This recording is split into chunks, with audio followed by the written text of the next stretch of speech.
Hello guys, मेरे YouTube channel में आपका स्वागत है। मेरा नाम मनमोहन मिश्रा। तो आज हम इस वीडियो में डिस्कस करने वाले हैं जो मोतीलाल ओसवाल ने एक नया कैटेगरी का फंड रिलीज किया है जो बेसिकली एक सेक्टरल फंड है। उसका नाम है मैन्युफैक्चरिंग फंड।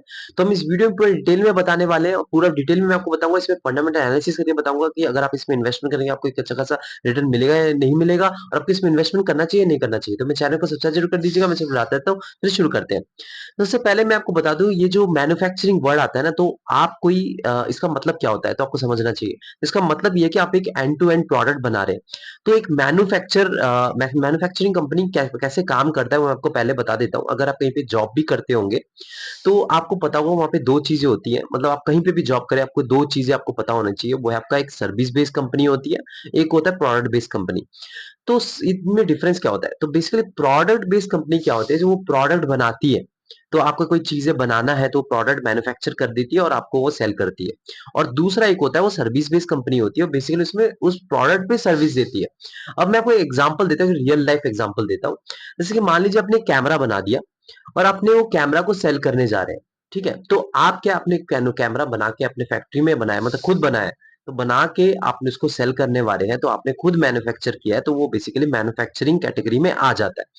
उसके बाद जब आप आगे जाते हैं, मतलब आपने कई सारे प्रोसेस के थ्रू गए, मतलब आपने कैंपेन रन करे, मतलब आपने इसके एडवर्टाइज किया बहुत चीज, क्योंकि आपको उसको बेचना है।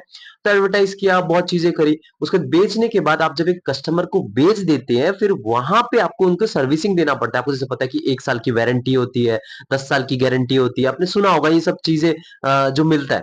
तो उसका एक बेसिकली कंपनी सर्विसिंग देते हैं। तो वो जो होता है वो फिर बेसिकली सर्विस बेस में आ जाता है। तो यहाँ पे जो मैन्युफैक्चरिंग में है, यहाँ पे कोई सर्विस बेस्ड कंपनी नहीं रहेगी, यहाँ पे डायरेक्ट मैन्युफैक्चर वाला कंपनी ही रहेगा। मतलब जो चीजें प्रोडक्ट मैन्युफैक्चर करती है। एग्जांपल ले लीजिए आपका एशियन पेंट, वो बेसिकली डायरेक्ट पेंट ही मैन्युफैक्चर करती है और सेल करती है।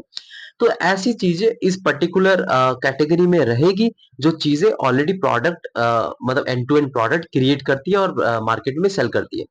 तो मैं आपको एक चीज बता देता हूँ, अगर आप कहीं पे जॉब भी करते हैं या कुछ भी करते हैं तो आपको ये नॉलेज भी होगा कि प्रोडक्ट बेस्ड कंपनी जो होती है वो ज्यादा अच्छी रहती है as compare to service based company. क्योंकि सर्विस बेस्ड कंपनी में क्या होता है, वहाँ आपको सीखने को भी कम मिलता है, वहाँ पे आपको चीजें भी कम पता होती है, क्योंकि आप सिर्फ सर्विसिंग प्रोवाइड करवा रहे हैं। लेकिन जो प्रोडक्ट बेस्ड कंपनी होती है उसमें आप खुद एंड टू एंड प्रोडक्ट बना रहे हैं, तो फ्यूचर में जब आप चीजें बनाना जानते हैं तो आप फ्यूचर में खुद अपना भी बना सकते हैं। आपको नॉलेज भी बहुत होता है, आपको सीखने को बहुत कुछ मिलता है। तो वो चीजें आपकी जो वैल्यू है मार्केट में बहुत ज्यादा हो जाती है। जैसे कई लोग कहते हैं प्रोडक्ट बेस्ड कंपनी में मिलना बड़ा मुश्किल होता है, जॉब मिलना या फिर उसमें क्रैक करना, इंटरव्यू प्रॉब्लम होता है। तो यहाँ पे जो है मैन्युफैक्चरिंग, जो यहाँ पे आपके मैन्युफैक्चर हो रहा है प्रोडक्ट, तो ये जो चीज है मैं आपको डेफिनेटली बोल रहा हूँ इसमें दम है। क्योंकि प्रोडक्ट मैन्युफैक्चर हो रहा है, वहां पे सेल हो रहा है, तो उसपे जो अच्छा खासा रेवेन्यू क्रिएट हो रहा है और आपको एक अच्छा खासा रिटर्न मिल रहा है। अगर आप इसका रिटर्न का देखें तो मैं आपको बता रहा हूँ, अगर आपको कोटक का देखें तो 2.5 इयर्स पहले ये पर्टिकुलर फंड, कोटक का जो मैन्युफैक्चरिंग फंड है, रिलीज हुआ था।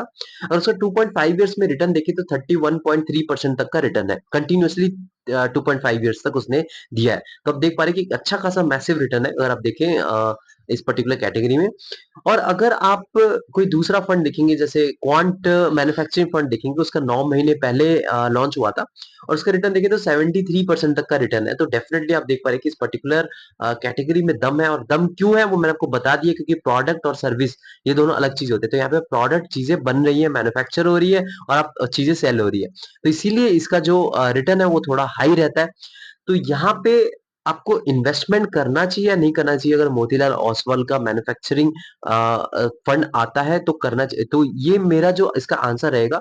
तो डेफिनेटली आप इसमें इन्वेस्टमेंट कर सकते हैं, क्योंकि ये एक मतलब एक सॉलिड इसमें फाउंडेशन है। क्योंकि यहाँ पे आपको सारे प्रोडक्ट बेस्ड कंपनी के ही वो चीजें मिलेंगी, मतलब स्टॉक्स मिलेंगे जो कि चीजें मैन्युफैक्चर करती है, जो एंड टू एंड प्रोडक्ट बनाती है। तो जो एंड टू एंड प्रोडक्ट बनाती है उसका कहीं ना कहीं सेल तो होता ही होता है। लेकिन अगर सर्विस रिलेटेड कंपनी होती तो वहां पे मैं थोड़ा पीछे हो जाता, मैं बोलता कि नहीं यार ये तो मैन्युफैक्चरिंग नहीं है, एंड टू एंड प्रोडक्ट अपना बनाती नहीं है। थोड़ा डिपेंडेंसीज आ जाती है, क्योंकि देखिए सर्विस कोई भी प्रोवाइड करवा देता है। मतलब जैसे अब मान लीजिए आपकी कैमरा खराब हो गया, आपने कहीं परचेज कर रखा है। अब आप डिपेंडेंट नहीं रहते कि यार मुझे अभी जाके सर्विस सेंटर जाना पड़ेगा, बहुत दूर है, कौन जाए, ये सब अब सोचते कि मुझे पास में ही ठीक करवा लेता हूँ। कोई भी सर्विस मतलब सेंटर होगा जो सर्विसिंग करके दे देगा। तो उसमें क्या डिपेंडेंसीज होगी। तो मेन जो होता है वो प्रोडक्ट होता है, उसके बाद आप प्रोडक्ट होगा तो तभी तो आप सर्विसिंग देंगे ना, तो इसीलिए ये चीज जो है थोड़ा इंपॉर्टेंट हो जाता है। तो रही बात, आप इसमें इन्वेस्टमेंट कर सकते हैं, लेकिन आपको मैं एक चीज बता दूं, सेक्टरल फंड है, तो सेक्टरल फंड अगर होगा तो उसमें डेफिनेटली रिस्क ज्यादा रहता है, लेकिन रिटर्न भी आपको अच्छा खासा मिलेगा। लेकिन आपका अगर टाइम फ्रेम यहाँ पे अगर मैं बोलूँ तो 7 इयर्स तक का टाइम फ्रेम है, तो डेफिनेटली आप इसमें इन्वेस्टमेंट कर सकते हैं। और अगर आप इसके रिस्क की बात करें तो लगभग आप इसे मिड कैप कैटेगरी का रिस्क मान सकते हैं, जैसे मिड कैप फंड्स होते हैं उसी के रिलेटेड आप रिस्क मान सकते हैं। स्मॉल कैप से थोड़ा कम रिस्की होगा ये, क्योंकि डेफिनेटली अगर प्रोडक्ट बेस्ड कंपनी रहेगी और बड़ी-बड़ी कंपनीज में इन्वेस्टमेंट रहेगा, तो थोड़ा सेफ ये चलने की कोशिश करेंगे। तो यहाँ पे थोड़ा स्मॉल कैप से सेफ रहेगा ही रहेगा, लेकिन मिड कैप के बराबर-बराबर रहेगा, लार्ज कैप जितना सेफ नहीं रह पाएगा। तो आपका अगर टाइम फ्रेम बहुत लंबा है, मतलब मान लीजिए आपने टाइम फ्रेम रख रखा है 7 इयर्स, 8 इयर्स, तो आप डेफिनेटली इस पर्टिकुलर फंड में इन्वेस्टमेंट कर सकते हैं, क्योंकि मैंने आपको फंडामेंटली बता दिया कि आप किस में इन्वेस्टमेंट कर रहे हैं और किस टाइप के स्टॉक्स में आपका पैसा जाएगा। तो आप वहाँ पे क्या है, कॉन्फिडेंट रहेंगे और आप इन्वेस्टमेंट कर पाएंगे।